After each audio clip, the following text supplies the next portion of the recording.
damages before we can make a long-term assessment. At the moment, the market thinks that by the end of 2027, we're back to normal. But depending on the damage, it could be a lot more longer than that.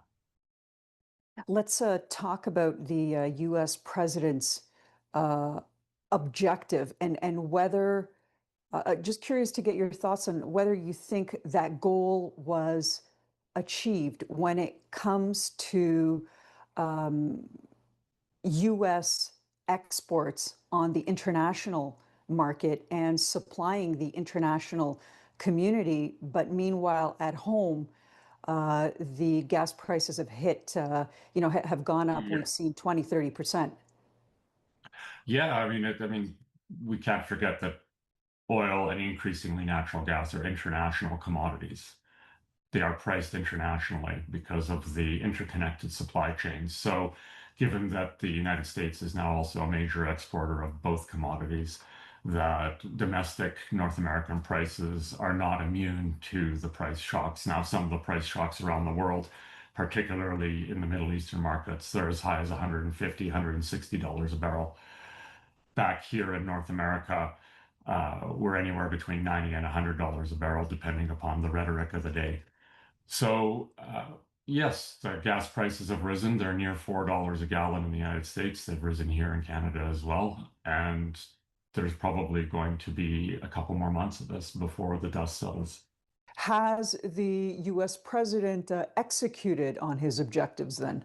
Well, the US president intended to achieve strategic objectives with respect to the nuclear capabilities of Iran and other issues. The objective wasn't to raise oil prices, that's for sure. I mean, the higher oil prices are a consequence of the strategic objectives that were in place.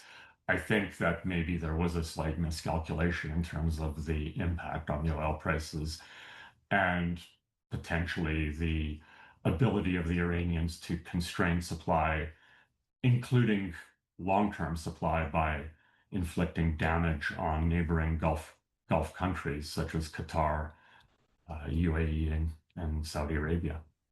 What are the implications for Canada then? Is it an opportunity to expand on infrastructure? We've been having conversations about energy security, diversification because of trade policy uncertainty. What are the opportunities here?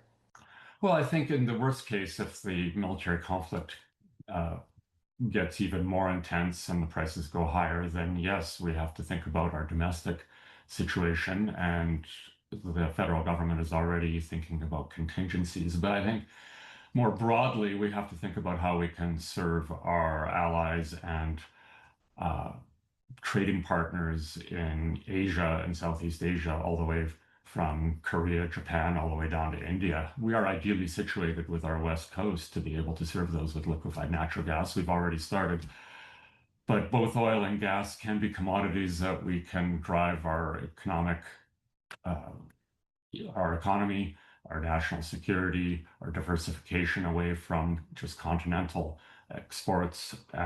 So yeah, we have to think long term about this. It's something we haven't really done since the last time we had this sort of major oil crisis, is think strategically and globally about how we can be participants in helping allies and trading partners. Peter, just lastly, is there anything that we can reflect on that'll help to prepare us for, we keep using these words, oil shocks. Is there anything that can help prepare us for this when you take a look back in time? Well, I think, we've seen this movie before, as I said, but we haven't really taken away the lessons of the movies at the end, which is that we have to think about being resilient with our supply chains domestically and internationally. I think that hopefully after this, we can review the situation and say, yeah, we need to think more strategically about our place in the world and our place domestically, because Canada, as the fourth largest producer of oil and gas in the world, major exporter to the United States, is not domestically self-secure, right? Because we don't have West pipelines. We don't have the ability to withstand oil shocks. We learned that last time in the 1970s. And so I think really thinking hard about supply chains, broadly speaking, is really important for energy.